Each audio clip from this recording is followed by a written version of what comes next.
તો ખ્યાતિ હોસ્પિટલ કાંડને લઈને મહેસાણામાં વિરોધ થઈ રહ્યો છે। કડીના બોરીસણાના ગ્રામજનોએ હાઈવે બંધ કર્યો છે। કડી થોડ રોડ ઉપર બોરીસણાના ગ્રામજનો બેસી ગયા। મોટી સંખ્યામાં લોકો રોડ ઉપર ઉમટી પડ્યા। તો ખ્યાતિ હોસ્પિટલના સંચાલકો સામે આક્રોશ, ન્યાયની માંગ સાથે લોકોમાં આક્રોશની લાગણી।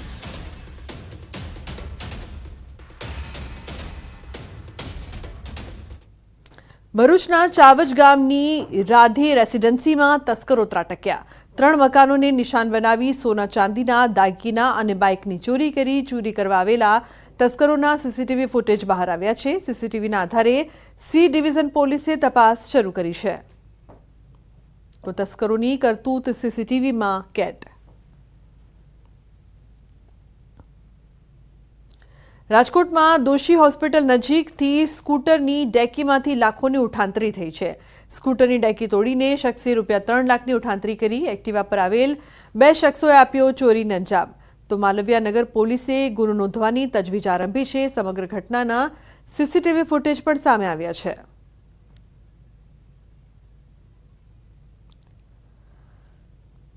अन्य समाचार डांगथी सापुतारा मालेगाम घाटमां ट्रक पलटाई। ट्रकનું બ્રેક ફેલ થતા અકસ્માત સર્જાયો।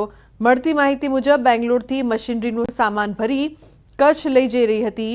ટ્રક સવાર ડ્રાઈવર અને ક્લીનરને કોઈ જાનહાનિ નહીં।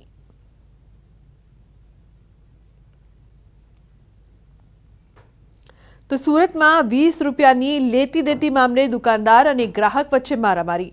સુરતના ઓલપાડ તાલુકાના પિંજરત ગામે નજીવી બાબતે થઈ બબાલ। પિંજરત ગામે દુકાનદાર સાથે ગ્રાહકે 20 રૂપિયા વધારી લેવા બાબતે મારામારી કરી।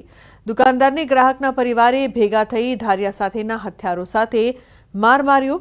મારામારીની સમગ્ર ઘટનાના હચમચાવતા સીસીટીવી ફૂટેજ આવ્યા છે સામે। ઘટના અંગે દુકાનદારે ઓલપાડ પોલીસ સ્ટેશનમાં ફરિયાદ નોંધાવી છે। પોલીસે સીસીટીવી ફૂટેજના આધારે ફરિયાદ નોંધી આરોપીને પકડવાની તજવીજ હાથ ધરી છે।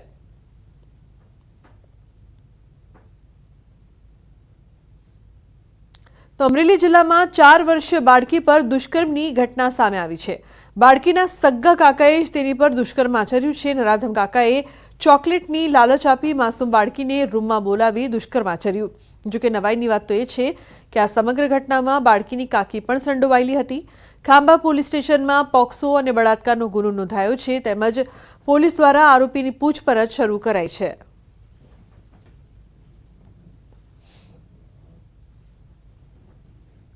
अन्य समाचार वलसाडथी वलसाडना कपराड़ामां पुत्रए करी मातानी हत्या। कपराड़ाना चावशाळामां पुत्रए सावकी माताने दातरडું मारीने मौतने घाट उतार्या। सामान्य बोलाचालीमां कपातर पुत्रए सावकी मातानी हत्या करी मौत निपजाव्યું।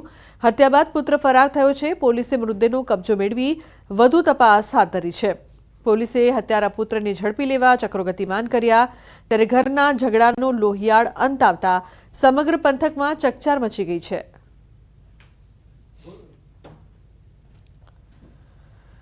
તો નવસારીના ગણદેવીના દેવસરના આગકાંડમાં મોતનો આંકડો 4 પર પહોંચ્યો છે। દેવસર ગામે જયપુર ગોલ્ડન ટ્રાન્સપોર્ટના ગોડાઉનમાં આગની ઘટનામાં વધુ એક શ્રમિકનું મોત નિપજતા ચકચાર મચી।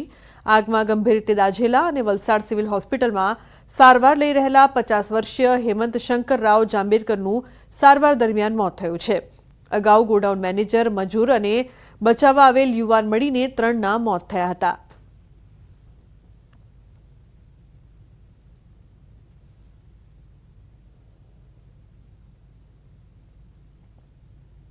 તો વલસાડ જિલ્લાના અન્ય શહેરી અને ગ્રામ્ય વિસ્તારોની જેમ પારડી નગરપાલિકામાં પણ લાંબા સમયથી રખડતા પશુઓની સમસ્યાથી લોકો પરેશાન છે।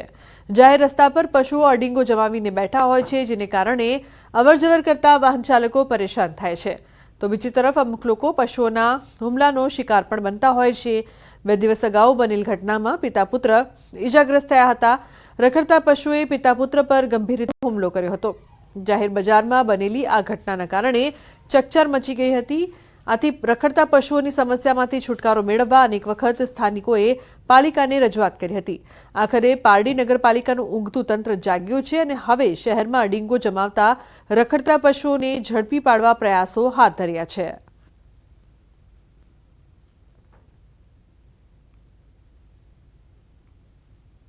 તો અમદાવાદના ગુજરાત યુનિવર્સિટી ખાતે ભારત ફૂલ ફેસ્ટિવલનું આયોજન કરવામાં આવ્યું। 14 થી 17 તારીખ સુધી આ ફેસ્ટિવલ ચાલશે। ગુજરાત મીડિયા ક્લબ તેમજ ગુજરાત ટુરિઝમના સંયુક્ત ઉપક્રમે ફેસ્ટિવલનું આયોજન કરાયું છે, જેમાં મુખ્યમંત્રી ભૂપેન્દ્ર પટેલ અને ગૃહરાજ્યમંત્રી હર્ષ સંઘવી પણ હાજર છે। આ એક્ઝિબિશનમાં મીડિયા, ફોટોગ્રાફરના ફોટો અને કલાકારોના ચિત્રોનું પ્રદર્શન યોજાયું।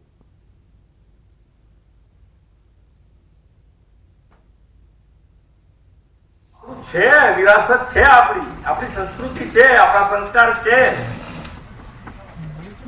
તો આપણે આપણા સંસ્કાર, આપણી સંસ્કૃતિ, આપણી વિરાસત એ બધાને સાથે રાખી અને ગુલામીની માનસિકતામાંથી દૂર થઈ અને 21મી સદીમાં જન્મેલા યુવાનો જેને આપણે જેન ઝી કહીએ છીએ, એ પેઢી ગુલામીના દબાવ અને પ્રભાવથી મુક્ત હોય એ આપણે સુનિશ્ચિત કરી અને આપણે સૌ સાથે મળીને આગળ વધીએ। એના ઇતિહાસને, એની સંસ્કૃતિને રક્ષણ કરનાર અને ભવિષ્યનું ગુજરાતને બનાવનાર સૌ યુવા સાથી, એવા સૌ વિચાર શૈલીવાળા લોકોનું આ એક સંગમ છે અને આ એક પ્રયાસ, એ એક ઉત્તમ પ્રયાસ છે અને આવા જ પ્રયાસો થકી આપણે આપણી સંસ્કૃતિની જાળવણી બી કરી શકીએ છીએ અને આપણું ભવિષ્યનું ચિંતન બી સાથે મળીને કરી શકીએ છીએ। આણંદની પાલિકા સંચાલિત ટાઉન હોલમાં હાલ રિનોવેશન અને ફાયર સેફટી અંતર્ગત કામકાજ ચાલી રહ્યું છે, જેના કારણે આણંદનો 40 વર્ષ જૂનો ટાઉન હોલ હાલ બંધ છે, જેના કારણે આણંદ, કરમસદ અને વિદ્યાનગરમાં કાર્યરત શૈક્ષણિક, સામાજિક અને ધાર્મિક સંસ્થાઓ તેમજ અલગ અલગ જ્ઞાતિના લોકોને કાર્યક્રમો માટે મોંઘા ખાનગી હોલ અને પાર્ટી પ્લોટ ભાડે રાખવા પડે છે, જે ખર્ચાળ સાબિત થાય છે। જેથી હોલ જલ્દીથી શરૂ થાય તેવી લોકો માંગ કરી રહ્યા છે। તો આ તરફ એવી પણ ચર્ચા થઈ રહી છે કે આણંદ ટાઉન હોલ આટલા વર્ષો સુધી ફાયર સેફટીની સુવિધા વગર કાર્યરત રહ્યો અને કોઈ દુર્ઘટના નથી સર્જાઈ તે આણંદના શહેરીજનોનું સદભાગ્ય કહેવાય, પરંતુ છેવટે ફાયર સેફટીની સુવિધા માટે આ હોલ થોડા દિવસો માટે બંધ કરાયો છે। 40-50 વર્ષ જૂનો આણંદનો ટાઉન હોલ કુદરતની કૃપાથી અત્યાર સુધી કોઈ પણ એવો બનાવ બન્યો નથી। જો બનાવ બન્યો હોત તો તેની જવાબદારી કોણ લે? અત્યારે આ જે ધાર્મિક ને સામાજિક, શૈક્ષણિક જે સંસ્થાઓ છે તે લોકોને નગરપાલિકાનો સસ્તા ભાવનો જે ટાઉન હોલ છોડી અને અન્ય ખાનગી પાર્ટી પ્લોટોની અંદર પોતાના કાર્યક્રમો રાખવા પડે છે। માટે આણંદ નગરપાલિકા પ્રમુખ તથા ચીફ ઓફિસરને અમારી નમ્ર વિનંતી છે કે અદ્યતન ફાયર સુવિધા સાથે જલ્દીથી જલ્દી વહેલી તકે આ ટાઉન હોલને શરૂ કરવામાં આવે। ઇનોવેશનના બહાને અને ફાયર સેફટીની સુવિધાના અભાવે અત્યારે આ હોલને ઘણા સમયથી બંધ કરેલો છે અને કામ ચાલુ છે તેવું બેનર મારેલું છે, પણ કોઈ જગ્યાએ દેખાતું નથી કે કામ ચાલી રહ્યું છે। હવે મારે તંત્રને